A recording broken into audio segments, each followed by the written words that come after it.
Yo, y'all know what it is, y'all know what it ain't. It's crazy how old shit that's old to me could be new to y'all. And as far as when I say y'all, I just mean everybody who don't already know this information. So now, Wooski, he's going viral pretty much for everybody saying that he snitched on a dude. He snitched on a dude that he was cool with.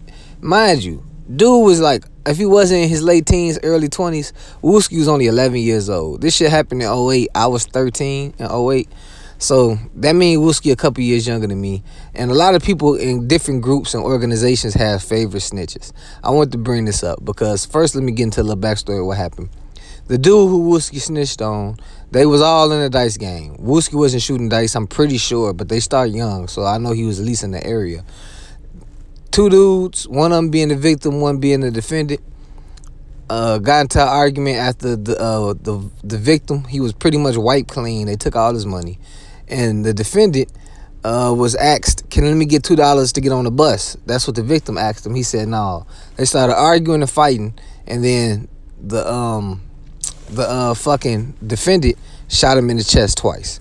Wooski said he heard 4 shots and pretty much got dude 83 years. I remember when this all was happening.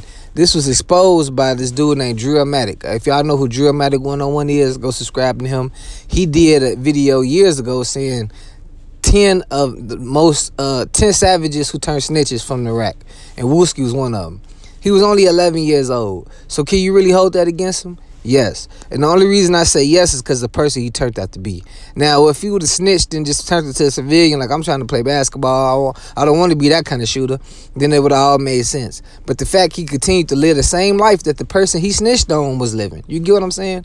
And then I get what they mean now when they say there's no honor among thieves. Excuse me, I didn't have my breakfast yet. And when I say that, that pretty much mean that you end up snitching on the dude because I don't know if you was scared or whatever. You was 11. I get it. You shouldn't have been out there. Could you blame the parents? No, you can't, because at a certain age, young men just do what they want to do. I know I did, and I had a lot of people trying to tell me not to. And Wooski, he kept going down the same path. You snitched on the killer for being a killer and killing someone, and you end up being one of the most infamous Chicago killers now. You know, get what I mean? So a lot of people brush that shit under the rug because he's one of their favorite snitches. And you could say he was 11. You could say all that. It's all true, but it's a double-edged sword. It goes both ways due to the fact he continued to live that life that you would think, shit, at 11 years old, the police can't even question you without your parents.